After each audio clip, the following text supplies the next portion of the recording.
नमस्कार दोस्तों, आपका हमारे चैनल में स्वागत है। अगर हमें अपने समाज को बदलना होगा तो उठाने पड़ेंगे कुछ महत्वपूर्ण कदम। ये जो टॉपिक है इसके कई डायमेंशंस हैं और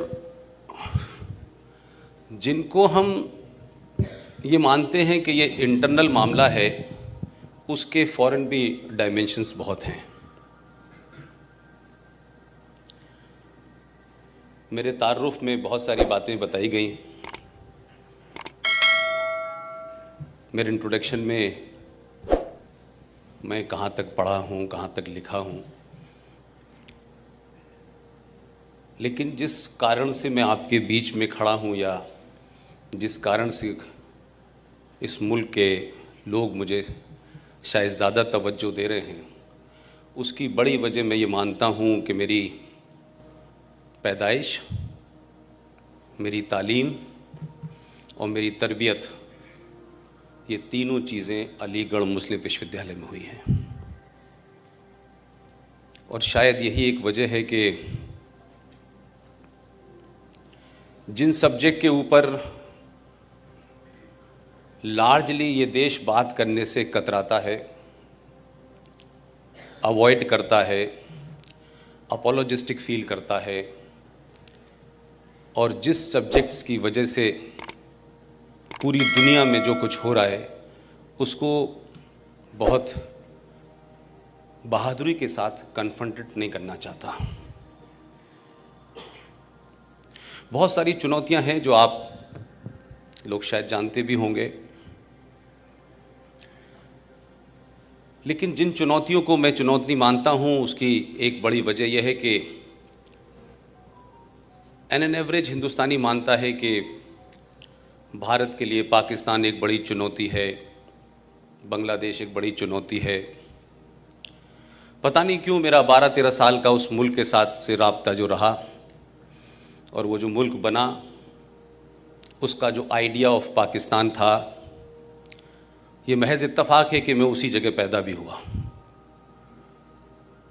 इसलिए मेरा मानना यह है कि पाकिस्तान अगर 1000 भी बन जाएं भारत की सीमा के बाहर, तो भी भारत को चुनौती नहीं दे सकते। हमारी चुनौती दूसरी है। मेरे अपने 27 साल के कैरियर में मुझे लगा कि जिस कारणों से मैं सहाफ़त में यानी पत्रकारिता में आया हूं, वो शायद मेरे इस नौकरी और इस चैनल में या उस चैनल में करने से बात नहीं बनेगी। तो मेरे 3-4 सीनियर साथी, मेजर जनरल GD बख्शी, रॉ के पूर्व डायरेक्टर RSN सिंह, सुशील पंडित, गौरव आर्या, इन तमाम सारे लोगों ने एक दिन मुझे पकड़ा और कहा कि इस विषय के ऊपर आप इसलिए बोलिए कि ये विषय जिस भाषा में बोला जाना चाहिए वो भाषा आपके पास है। तो मैंने उनसे शर्त रखी कि मैं ज़रूर बोलूँगा, लेकिन मैं रिज़ाइन कर दूँ उसके बाद बोलूँगा। तो चुनौती सिर्फ पाकिस्तान, बांग्लादेश, कुछ आतंकवाद, ये है ही नहीं भारत के लिए। पिछले कम से कम 30 साल के सफ़र में जो चुनौतियां हैं, सरकारें उस पर बात नहीं करती। सरकार ये वाली हो, वो वाली हो, अच्छी हो, बुरी हो, सरकारों के कंपल्शंस होते हैं, उनको संवैधानिक पद पर बैठना होता है, संविधान की अपनी मर्यादाएं होती हैं। लेकिन मेरी जो एम्फेसिस है बार बार कि सरकार क्या करती है, सरकार क्या नहीं करती, हमको सब कुछ सरकार के भरोसे नहीं छोड़ना चाहिए। मुझे लगता है सरकार वही करती है जो समाज चाहता है, और समाज चाहता क्या है ये इंपॉर्टेंट है। हमने इस देश में माइनॉरिटी के नाम पे छोटे छोटे ग्रुप देखे, लेकिन उन्होंने अपनी पोजीशनिंग इस भारत की राजनीति में ऐसी कर रखी है कि उनको 70 साल में इस बात का एहसास हो गया कि हम जिसको चाहेंगे हुकूमत में बैठाएंगे, जिसको चाहेंगे उतार देंगे। और इसलिए इस देश में राष्ट्रवाद की तो कोई एक डेफिनेशन हो सकती है, लेकिन सेकुलरिज्म की 28 डेफिनेशन है अलग अलग दुकानों पे। हर पार्टी को अपने नाम के आगे सेकुलर लगाना या उनकी मजबूरी है, या वो समझते हैं कि ये शब्द जो है उनको सत्ता तक पहुंचा सकता है। तो लिहाजा हमने देखा कि एक सरकार बनती है तो सन 50 से अगर हम काउंट करना शुरू करें तो आप कुछ घटनाओं को देखेंगे कि एक ज़माने मुस्लिम लीग हुआ करती थी। एक मुस्लिम लीग का हिस्सा पाकिस्तान में चला गया, उसके 7-8 टुकड़े हो गए वहाँ पर भी। अब एक मुस्लिम लीग नवाज शरीफ की है, एक मुशर्रफ साहब की है, एक फजलुर रहमान की है। ऐसी हमारे मुल्क में भी मुस्लिम लीग तो नहीं बटी, लेकिन जिस सेकुलरिज्म के एजेंडे पे ये सरकार को चलाने की बात की गई, उसमें ज़्यादातर पार्टियों को लगा कि जब तक हम शब्द सेकुलर और उसमें ख़ास तौर से मुसलमान उसको साथ नहीं रखेंगे तो सत्ता प्राप्ति नहीं हो सकती। ये बात अलग है कि शब्द सेकुलर जो था वो 76 में आपके संविधान में, आपके प्रियम्बल के अंदर, आपके जो मूलभूत ढांचा था उसमें जोड़ा गया और उसको कोडिफाइड भी किया कि ये करेंगे तभी सेकुलर आप रहेंगे, क्योंकि उससे पहले सेकुलरिज्म की जरूरत नहीं थी।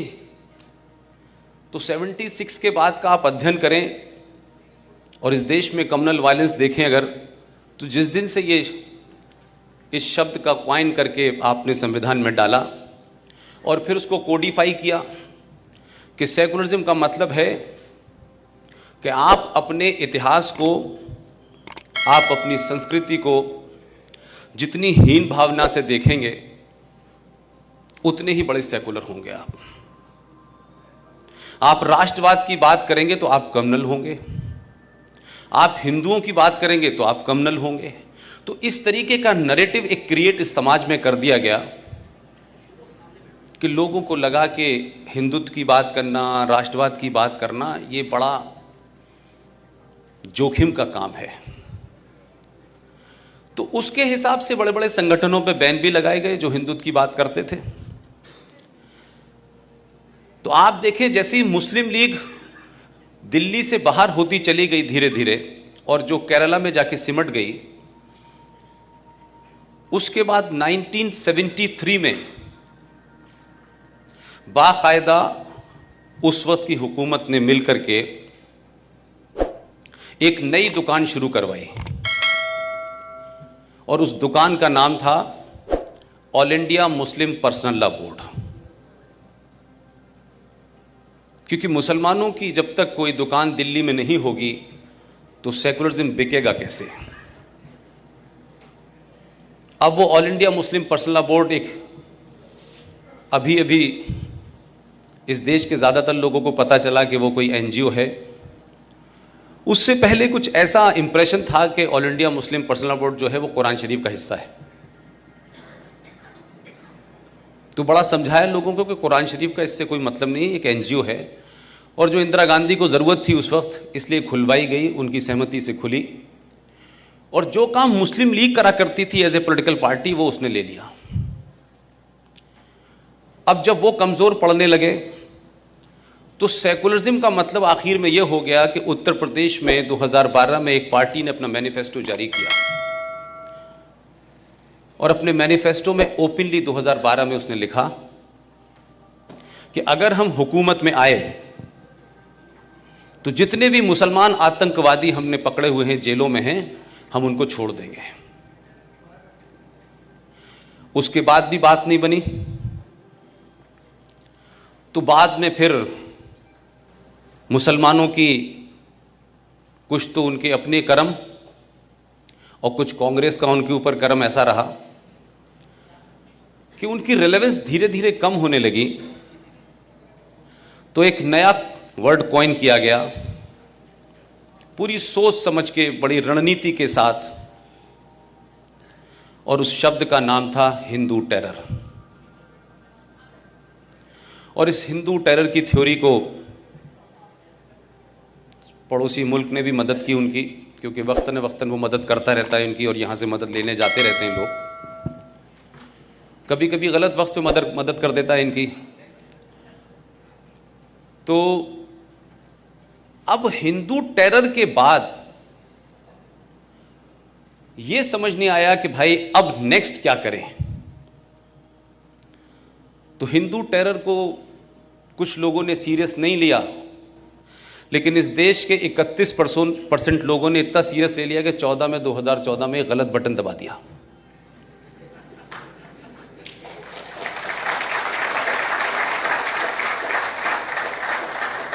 और उसका असर ये हुआ, जो मेरे लिए ज़्यादा महत्वपूर्ण बात है, मुझे इसमें बहुत ज़्यादा दिलचस्पी कभी नहीं रही कि सत्ता में कौन आया कौन गया। 2014 में जिस तरीके से इस देश के हिंदू को, मेजॉरिटी को पॉलिटिकली, सोशली गाली दी गई, उससे हिंदू ने कहा कि हम एक पॉलिटिकल टेररिस्ट बन के ही दिखाई देते हैं। अब उसका नतीजा यह हुआ कि सरकार में कुछ राष्ट्रवादी लोग आ गए। अब उनको यह अंदाज़ा नहीं था। आप सबको याद होगा कि 26/11 कब हुआ था, वो भी इलेक्शन से पहले की बात थी। लेकिन कुछ बातें दिल्ली से यहाँ नहीं पहुँचती हैं।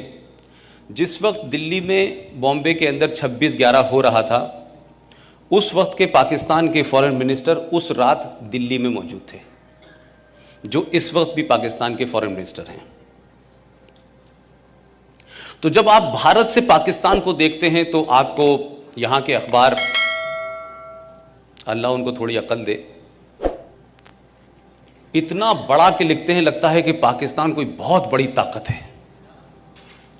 और ये जो ख़ास तौर से जो हमारा वर्नाकुलर मीडिया है, मतलब लगता है कि जिस दिन हेडिंग लिखते हैं उसके बाद फिर वो शब्द पैदा ही नहीं होगा, लगता है आखिरी बार लिख देते हैं, वो बड़े से बड़ा शब्द लिखते हैं।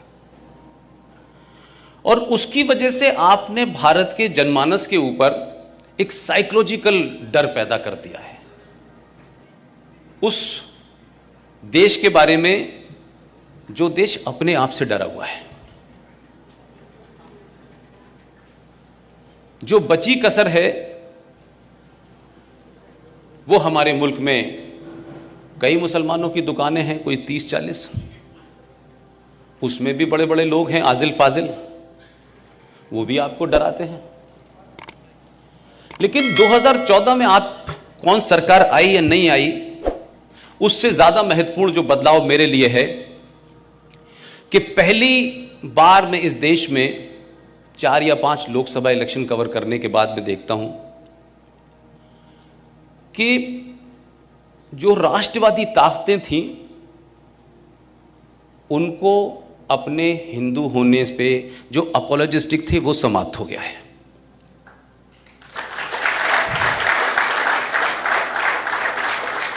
अपने आप को हिंदू कहने में जो लोग शर्माते थे,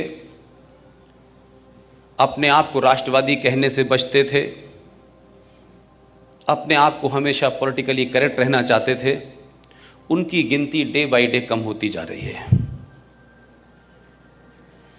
ये बदलाव किसी भी समाज में, और ख़ासतौर से भारत जैसे समाज में, जहाँ हर 7 किलोमीटर की दूरी पर भाषा से लेकर संस्कृति सब कुछ बदल जाता है, उसमें अगर ये बड़ा बदलाव आया है तो मैं समझता हूँ कि इसके लिए मणिशंकर अय्यर,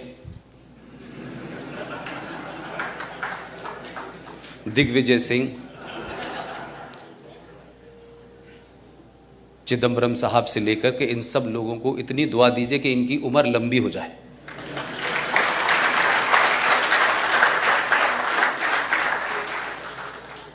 अगर इस देश की राष्ट्रवादी ताकतों को यही लोग जगाने में कामयाब हुए तो हम कहते हैं ये और पैदा हो जाए। अब हमारे यहां इंटरनल सिक्योरिटी के अंदर कश्मीर का मुद्दा है, कुछ घटनाओं का मुद्दा है, लेकिन अभी सुशील पंडित जी से आपने बहुत सारी चीजें कश्मीर के जानिब से सुनी होंगी। इस देश में पिछले 70 सालों में अपीजमेंट की पराकाष्ठा ये रही कि आपके मुल्क में कब 500 पाकिस्तान बन चुके हैं इसका अंदाजा ही नहीं आपको। और ये समय समय पे जब नजर आते हैं तो हमारा जो रिएक्शन होता है वो बड़ा तत्कालिक होता है। याद कीजिए 1990 के पहले के कश्मीर को, और अगर उससे पहले याद करना है तो 1935 के लाहौर को याद कीजिए। ये स्थिति इस देश में चाहे मालदा हो, चाहे कैराना हो, चाहे रामपुर हो, चाहे करीमगंज हो, ये 500 जगह हैं जहां आप पिछले 30 साल के अंदर 60% से 11%, 12%, 13% रह गए हैं। ये डेमोग्राफी जो बदली है ये कोई इसलिए नहीं बदली है कि जो लोग कहते हैं कि हम दो, हमारे दो की वजह से हिंदू पीछे हो गए और वो हम दो 12 कर रहे हैं। ऐसा नहीं है।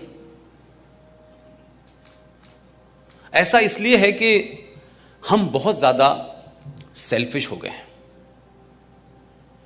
और हमको भौतिक जो सुख है उसके साधनों के जुटाने में हमारी सारी क्षमता जाया हो रही है। और हम ना तो इतिहास से कुछ समझना चाहते हैं, और जो हमारे सामने घट रहा है हम उसको अवॉइड करने में तो एक्सपर्ट हैं, कन्फ्रंट नहीं करना चाहते हैं। 1947 से पहले जो कोविंद साहब जिस महल में रह रहे हैं दिल्ली में, राष्ट्रपति भवन में, उसमें कोई और रहता था। क्या वजह है कि लोग अब टेलीविजन पे नहीं खुलेआम ये बात कह रहे हैं? हम तो बचपन से सुन रहे हैं क्योंकि हमारी तालीम और पैदाइश उस जगह की थी जहाँ से आइडिया ऑफ पाकिस्तान निकला, क्योंकि हमारे वालिद साहब वहाँ स्टेट ऑफिसर थे। तो हम तो जब छोटे थे तब से सुन रहे हैं ये बात। तो मुझे कुछ बातें नई नहीं लगती, लेकिन जब मैं बोलता हूँ, लोगों से इंटरेक्ट करता हूँ, तब मुझे लगता है कि हमारे देश को सच में सच्चाई बताई नहीं गई है। लोग कहते हैं कि अब हम मकान क्यों बनवाएंगे भाई, हमारा मकान बन रहा है, हम 20 साल वेट नहीं कर सकते। हमने कश्मीर में भी तो मकान नहीं बनवाया था, हमने मालदा में भी तो मकान नहीं बनवाए थे। तो हमारा क्या दिमाग खराब हुआ है कि हम ये खामखा का इन्वेस्टमेंट करें? रामलाल श्यामलाल मकान बनवा रहे हैं, 20 साल बाद ये जाएंगे, हम रहेंगे इसमें। इस थॉट को समझिए, और इसी थॉट के चलते 500 कश्मीर बन गए इस देश में। उनको इसमें महत्वपूर्ण नहीं है कि उनके 12 बच्चे में से 11 बच्चे पंचर की दुकान कर रहे हैं। उनको एपीजे अब्दुल कलाम बनाने का शौक नहीं है अपने यहां, ये इस गलतफहमी से वो दूर हैं। लेकिन हमारा एक बच्चा होगा, वो अमेरिका में जाके शिक्षा लेगा और फिर शिक्षा लेके यहां आएगा और यहां के हालात देख के वापस चला जाएगा, और माँ बाप को साल में एक बार फोन कर लेगा, बात खत्म हो गई। तो इस हिंदुस्तान की रक्षा कौन करेगा भाई, अगर सभी लोग यहां से चले जाएंगे, या सभी के पास ऑप्शंस हैं बहुत सारे। लिहाजा जो घटना दिल्ली में कल परसों घटी है, एग्जैक्ट 6 महीने पहले एक बड़ी घटना घटी थी, और वो सिलसिला जारी है। वो सिलसिला इसलिए नहीं है कि हमको लगता है कि ये कोई स्पॉन्टेनियस कोई घटना घटी है। जैसे जैसे इस देश में राष्ट्रवादी ताकतें अपने 5000 साल पुराने सभ्यता और उस गौरव की तरफ बढ़ना शुरू करेंगी, ये घटनाएं ज्यादा होंगी। सिर्फ एक छोटी सी बात पे कि एक बीमार लड़की अपने पिता के साथ हॉस्पिटल से आ रही थी, बीमार बेटी, उसको 2 मुसलमान लड़कों ने छेड़ा। ये बड़ी आम घटना थी। उस फादर ने कहा कि मेरी बेटी बीमार है, उनसे मना किया सिर्फ, इतना कहने पे बेटे और बाप ने उसके फादर को वहीं चाकू से मार दिया। भाई आया, भाई को मार दिया। दूसरा बेटा आया तो उसको इंजर्ड कर दिया, वो आईसीयू में है। आपने इस पे कोई पॉलिटिकल डिस्कोर्स होते देखा? इस देश में किसी ने अपना अवार्ड वापस करा? इस देश में इंटॉलरेंस फैली? ये नहीं फैली। ये चुप्पी खतरनाक है। ये दिल्ली की घटना हुई है, ये नागपुर में भी होगी, ये मुंबई में भी होगी, ये कहां कहां नहीं हो चुकी है। लेकिन हम इंतजार करते हैं कि जब तक नागपुर में नहीं होगी तब तक हम नहीं बोलेंगे। संकट इस बात का है। हम बीमारी को बीमारी नहीं कहना चाहते, हम उसको अलग अलग छोटे छोटे तरीके से कि नहीं नहीं वो कुछ लोग भटके हुए लोग हैं। एक भटके हुए लोगों की हमने कहानी देखी कश्मीर में, आज भी वो लोग भटके हुए हैं और वो भटके लोग क्या कर रहे हैं वो सबको पता है। लिहाजा भारत देश इस्लामिक आतंकवाद से ग्रस्त है। इस इस्लामिक आतंकवाद को इस्लामिक आतंकवाद कहने से यह देश डरता है, क्योंकि लोगों को लगता है कि ये झूठे झूठे नैरेटिव जो पिछले 70 साल में बनाए गए हैं वो हमने गढ़े हैं, उन्होंने नहीं गढ़े हैं। उनका थॉट क्लियर है, उनका एक्शन क्लियर है, उनके दिमाग में जो है वो दिल में है और वही एक्शन में है। तीनों का कोऑर्डिनेशन है कि वो कंफ्यूज नहीं है। हम दिमाग से चाहते कुछ हैं, दिल में हमारे कुछ और है और कर कुछ और रहे हैं। लिहाजा ये हमारी प्रॉब्लम है। लिहाजा हम बीमारी नहीं ढूंढ पा रहे। हम हमेशा कोई मौका ढूंढते हैं। कुछ मुसलमान खराब हैं, बाकी अच्छे हैं। देखो वो कुछ लोग ऐसा करते हैं, बाकी नहीं करते हैं। ये वो लोग कह रहे हैं जिन्होंने उस धर्म के बारे में न जाना है, न किताब पढ़ी है, न बैकग्राउंड जानते, लेकिन सुबह से लेकर शाम तक गंगा जमुना तहजीब, हिंदू मुस्लिम भाई भाई, ये उसके नारे लगाते रहते हैं। और अब तो मुझे अफसोस इस बात का है कि दिल्ली के लाल किले के सामने सरदार जी शीशगंज गुरुद्वारा है, मुझसे ज्यादा आप लोग जानते होंगे। उस शीशगंज गुरुद्वारे को जब भी कोई देखता है तो मुझे नहीं लगता कि उसको कोई 205,000 उसको बताने की जरूरत है ये क्यों बना। ये बात अलग है कि इस पार्टी और उस पार्टी में आप चले जाइए, जिन लोगों के लिए आप नैरेटिव सेट कर रहे हैं उनका किसी पार्टी में कोई यकीन नहीं है, उनको अपना एजेंडे में यकीन है। इसीलिए इस देश में पार्टी बदल जाने से आदमी की सोच भी बदल जाती है और इतनी खतरनाक हो जाती है, ये मुझे दुख की बात है। एक बेहतरीन क्रिकेटर पूर्णिया के अंदर जहां 65% मुसलमान हैं, बिहार के 4 जिले हैं जहां 70% से ऊपर मुसलमान हैं, वहां आपका कानून नहीं चलता। वहां जाके कहता है मुसलमान भाइयों तुम 65% हो, तुम एक हो जाओ, हम इनको हरा देंगे। पार्टी बदल जाने से दिमाग भी बदल जाता है, मुझे नहीं पता था। पार्टी बदलने से राष्ट्रभक्ति भी बदल जाती है, अपने अपने पूर्वजों को भी आदमी बदल लेता है। ये मुझे इस राजनीति में लगता है, इसलिए मैं किसी राजनीतिक दल से कोई बहुत उम्मीद नहीं करता।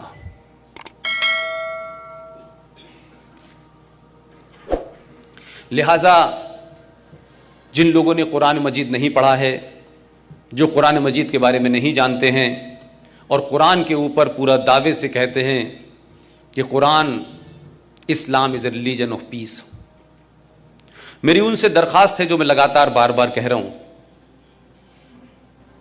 कि स्टूडेंट इस्लामिक मूवमेंट नाम का एक संगठन बना था अलीगढ़ में जब मैं पढ़ता था। उन लोगों ने एक काम बहुत अच्छा किया है, कुरान शरीफ दुनिया की हर लैंग्वेज में मौजूद है, भारत की हर लैंग्वेज में मौजूद है। उन्होंने इतनी आसानी की आपके लिए, तब भी आपने नहीं पढ़ा। और क्योंकि आप उनके लिटरेचर को नहीं जानते हैं, कुरान को नहीं जानते हैं, अजान को नहीं जानते हैं, शरिया को नहीं जानते हैं, हदीस को नहीं जानते हैं, लिहाजा आप उनसे आर्गुमेंट नहीं कर पाते हैं। वो जो कुछ बता देते हैं आपको, आप उसी पे चलते रहते हैं। और एक दिन जब कश्मीर बन जाता है, जब मालदा बन जाता है, तब आपको लगता है कि अरे ये क्या हो गया, लेकिन तब तक बहुत देर हो जाती है। मेरी आप सब लोगों से ज़ाती दरख्वास्त है कि आप कुरान मजीद को थोड़ा सा पढ़ लें, थोड़ा सा पढ़ लें, तो ये जो गंगा जमुना तहजीब, भाईचारा, हिंदू मुस्लिम सिख ईसाई, ये आपके दिमाग से बिल्कुल क्लियर हो जाएगा कि 1400 साल पहले, क्योंकि आजकल एक बड़ी बहस छिड़ी हुई है कि नाथूराम गॉडसे ने गांधी जी को मारा, कुछ लोग उसे आतंकवादी बता रहे हैं, लेकिन मैं तो लगातार कई जगह पूछ चुका कि सन 1947 में अगर नाथूराम गॉडसे ने गांधी जी को मारा था तो जो उस वक्त का कानून था उसकी उसको सजा मिली। उसके मारने को तो किसी ने जस्टिफाई नहीं ठहराया कि नहीं साहब नाथूराम गॉडसे ने कोई महान कार्य किया है। लेकिन एक जवाब नहीं कोई दे रहा कि इस देश का सबसे पहला मुसलमान आतंकवादी कौन था। यह भी लोगों को बताना चाहिए। और गॉडसे ने क्या धर्म से प्रेरित होकर मारा था? उसमें कोई धर्म नाम की चीज थी क्या? यह कहते हुए मारा था कि मैं हिंदू हूं इसलिए इनकी हत्या कर रहा हूं? उसकी अपनी कोई सोच हो सकती है, उसका अपना कन्विक्शन हो सकता है। गलत है सही है यह एक अलग विषय है। गांधी जी के हजारों कामों के ऊपर सवाल उठ सकते हैं, डिबेट हो सकती है, यह ठीक किया गांधी जी ने, यह गलत किया। लेकिन यह कोई नहीं कह रहा कि वो भारत के राष्ट्रपिता नहीं है। ये राष्ट्रपिता कब बने, कब रेजोल्यूशन पास हुआ कि वो हमारे पिताजी हैं, ये हमें बताया नहीं गया। भाई हमें पता तो चल जाता कि हमारे पिताजी ये हैं। वो कब कौन सा रेजोल्यूशन पास हुआ और देश में कहां पे ये इतना बड़ा माहौल बना कि देश के सारे लोग उनको राष्ट्रपिता बनाना चाहते हैं। क्योंकि हमको ये भी पता है कि एक जमाने कांग्रेस पार्टी के एक अध्यक्ष हुआ करते डी.के. बरुआ, उन्होंने भी बड़ा स्टेटमेंट दिया था कि Indira is India, India is Indira. लेकिन मैं कहता हूं कि गांधी जी के हत्यारे के बारे में जब भी बात होती है तो यह देश अपोलोजिस्टिक क्यों हो जाता है? चर्चा होनी चाहिए उसके ऊपर। और ये कौन लोग कर रहे हैं? जो उसामा जी कहते हैं, हफीज सईद साहब कहते हैं, वो कह रहे हैं कि गॉडसे आतंकवादी था। गॉडसे ने गांधी जी को क्यों मारा, इस पे बहस क्यों नहीं होनी चाहिए? उसका परिणाम कुछ भी निकले, मैं ये नहीं कह रहा कि वो सही किया गलत किया, लेकिन इस पे बात क्यों नहीं हो सकती? दिल्ली यूनिवर्सिटी के बीए पास के कोर्स के अंदर अगर यह पढ़ाया जा सकता है कि रावण की छींक से सीता पैदा हुई, यह कोर्स में पढ़ाया जाता है दिल्ली यूनिवर्सिटी के, इस पे चर्चा हो जाने पे किसी को तकलीफ नहीं होती, इसको कहने से कोई नहीं डरता। लेकिन गांधी जी के बारे में गॉडसे ने क्यों मारा? क्या गॉडसे कोई क्रिमिनल था? गॉडसे ने उससे पहले कोई 40-50 हत्याएं की थी? क्या उसका कोई ऐसा बैकग्राउंड था? तो इस पे चर्चा क्यों नहीं होती भाई? और अगर गॉडसे ने जिस भी कन्विक्शन के तहत मारा गया, लेकिन किसी भी कानून के तहत किसी भी हत्या को जस्टिफाई नहीं ठहराया जा सकता। अब तो सुप्रीम कोर्ट भी ने यह कह दिया है कि अगर आपको अपनी जान का खतरा हो तो सेल्फ डिफेंस में आप मार सकते हैं। ये क्राइम खत्म कर दिया है। लेकिन एक बात को थोड़ी देर के लिए दूसरे पर्सपेक्टिव में समझें। एक नेता ने अपने देश को भरोसा दिलाया और पूरी ताकत से कहा कि पाकिस्तान अगर बना तो मेरी लाश पे बनेगा। मैं एक उसकी सिमिलरिटी नहीं खींचना चाहता, और उस दौर में बहुत सारे लोग थे जो गांधी जी को, उनकी क्या ताकत थी कि जब वो नोआखली के दंगों में गए तो जहां हिंदू मुसलमान लड़ रहे थे, हाथों में तलवारें थी लोगों ने हथियारों से हाथ से उनके तलवारें गिर गईं। गांधी जी के कहने से इतनी स्ट्रांग अपील थी। तो नाथूराम गॉडसे को भी लगा कि ये देश महफूज है, कम से कम ये गांधी के होते हुए नहीं होगा। आप में से किसी ने 15 अगस्त 1947 को जब इस दिल्ली में जश्न मनाया जा रहा था तो बंगाल में और पंजाब में क्या हो रहा था ये किसी को अंदाजा है? ये क्यों नहीं देश को बताया गया? और हिंदुस्तान के कौन से डॉक्यूमेंट में लिखा है कि 15 अगस्त 1947 को भारत आजाद हुआ था? कोई डॉक्यूमेंट नहीं है सरकार के पास। नेशनल आर्काइव दिल्ली में चले जाएं, उसमें लिखा है 15 अगस्त 1947 को ट्रांसफर ऑफ पावर हुआ है। लेकिन हम गीत गा रहे हैं आजादी के। लिहाजा गांधी जी ने जो भरोसा देश को दिया, कोई तस्वीर ऐसी याद है हिंदुस्तान के किसी छोटे बड़े अखबार में कि जिस दिन 15 अगस्त को झंडा फहराया जा रहा था तो गांधी क्या कर रहे थे? गांधी थे कहां, कहां बैठे हुए थे? कोई प्रतिक्रिया है उनकी? तो ये आजादी, जिसको आप आजादी कह रहे हैं, जिसको हम सब लोग आजादी समझ रहे हैं, जिसमें 21 लाख लोगों की सरकारी रिकॉर्ड के हिसाब से मौत हुई है, सबसे ज्यादा लाशें पंजाब से की, सबसे ज्यादा उसके बाद लाशें बंगाल में हुई। गांधी के हत्यारे की चिंता है लोगों को। 21 लाख लोगों का मर्डर हुआ, 21 लाख लोग मारे गए, उनका जिम्मेदार कौन है? उसकी भी कोई जिम्मेदारी लेगा कि नहीं लेगा? वो किसके खाते में जाएंगी भाई? और क्या इस देशवासियों से पूछा था आपने कि हम एक लाइन खींच देंगे पंजाब से और एक लाइन खींच देंगे बंगाल में और ये मुल्क को हम बांट देंगे? ये किसने तय किया था? कौन कॉन्स्पिरेटर थे? क्या गांधी जी को नहीं पता? क्या गांधी जी की सहमति से नहीं हो रहा था? कि गांधी जी को नहीं पता था कि कौन कौन लोग इसमें शामिल हैं? तो गांधी जी की क्या प्रतिक्रिया थी भाई? अंबेडकर से उनका किसी बात पे विवाद हो गया तो अंबेडकर जी के पास पहुंचे और कहा कि मैं आपकी बात से सहमत नहीं हूं, और धरने पे बैठ गए। तो अंबेडकर जी के शब्द हैं, उन्होंने कहा, गांधी जी, आपकी जरूरत इस देश को है, आप अनशन मत करिए, मेरी बात ठीक है, लेकिन क्योंकि आप देश के लिए जरूरी हैं, इसलिए मैं आपकी बात की वजह से अपनी बात वापस ले रहा हूं। फिर एक दूसरी घटना घटी जब सुभाष चंद्र बोस को कांग्रेस का अध्यक्ष बनाया गया, तब भी गांधी जी ने धरना दे दिया। गांधी जी जब जिन्ना अपनी जिद पे अड़ गया था कि पाकिस्तान को बांटेंगे, तो आप उसके सामने धरने पे क्यों नहीं बैठे थे?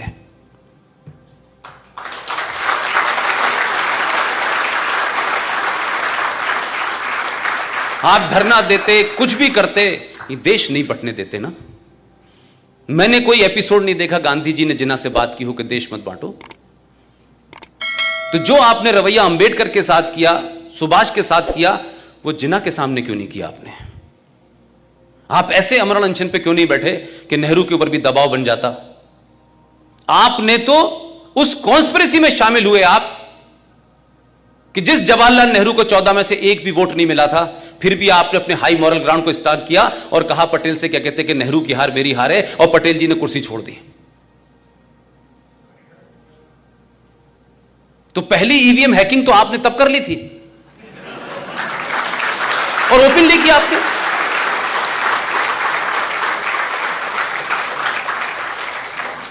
तो हम किसी आदमी को एक देवता की जगह बैठा दें और फिर उससे कहेंगे जो तुम कर रहे हो वो ठीक है, और उस पर सवाल उठाएंगे तो लोग कहेंगे देखिए साहब गांधी जी के बारे में, गांधी जी ऐसे थे। भाई गांधी जी को क्रिएट किया गया, मेरा मानना यह है। अंग्रेजों को कोई पागलपन का दौरा नहीं पड़ा था कि उनके अपना एक अंग्रेज जो कलेक्टर था, उसने कहा कि मैं कांग्रेस पार्टी की नींव रखता हूं, A.O. ह्यूम, और तुम हमें मारना और हमें यहां से भगा देना। इतनी सहमति तो मैंने कहीं नहीं देखी आज तक। और मैं कहूं कि पूरी कांग्रेस पार्टी का चरित्र देखें अगर आप, ठीक है कि उसमें बहुत सारे लोग गए, फिर वापस निकल आए, फिर अलग अलग जगह चले गए, लेकिन कांग्रेस पार्टी का पूरा जन्म और कांग्रेस पार्टी की अप्रोच में कुछ लोगों को आप देखें कि जैसे ही इस देश में गरम दल का जैसे ही वो आगे बढ़ता था, तत्काल गांधी जी अनशन, अहिंसा, हम ये नहीं करेंगे, हम वो नहीं करेंगे। जब भी मैंने देखा कि ये ताकतें आगे बढ़ी, गांधी जी खड़े हो गए बीच में आके। और वही ग्रुप जिसे मैं चंडाल चौकड़ी कहता हूं, वही उनके साथ थी। सुभाष बाबू के मामले में गांधी जी ने अनशन किया था, वीर सावरकर के लिए अनशन किया था, तो जो लोग दिल्ली में थे और दिल्ली में सुबह सुबह लिखते थे लेटर टू डॉटर मॉर्निंग, दोपहर में भी लिखते थे, शाम में भी लिखते थे। अंग्रेज पूछता था ब्रेकफास्ट में क्या लेंगे और फिर खाने में क्या खाएंगे। ऐसी जेल अल्लाह करे पूरे देश को दे दे। और एक आदमी, हजारों लाखों लोग अंडमान से लेकर सब जगह थे, उनकी कहीं इस देश में जिक्र नहीं है। तो हम ये माने कि जो हमने नींव रखी है इस भारत की, ये एक बार ढह जाए तभी ठीक है, ये बगैर ढहे नहीं हो सकती।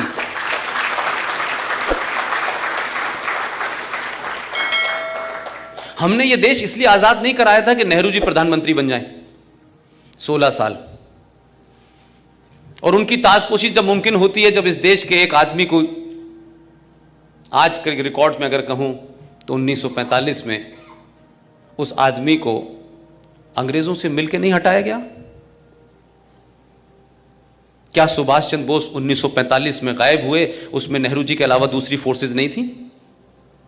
और ये बात मैं इसलिए कहता हूं कि अब से 6 महीने पहले जो हम लोगों की पिछले 4 साल से लड़ाई चल रही थी वो पूरे तौर पे समाप्त हो गई। आप सबको पता होगा कि 6 महीने पहले हम लोगों ने सुभाष चंद्र बोस के सिलसिले से जो सिलसिला चल रहा था कि उनके सारे डॉक्यूमेंट को डीक्लासिफाई किया जाए, वो क्लासिफाई भी हुए। लेकिन बड़ी लड़ाई ये थी कि भारत का प्रधानमंत्री पहली बार आजाद भारत में 15 अगस्त के अलावा 21 अक्टूबर को जब सुभाष चंद्र बोस ने यूनाइटेड भारत में आजादी की घोषणा की थी, उस वक्त मेरा ख्याल है कि दुनिया के 11 देशों ने उसको मान्यता दी थी।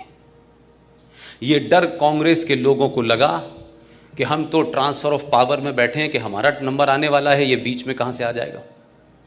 तो क्या कॉन्स्पिरेसी हुई कि 43 से 45 तक सुभाष गायब हो गए, और अभी 6 महीने पहले जब भारत के प्रधानमंत्री 21 अक्टूबर को भारत के लाल किले पे 15 अगस्त के अलावा दोबारा गए और झंडा फहराया।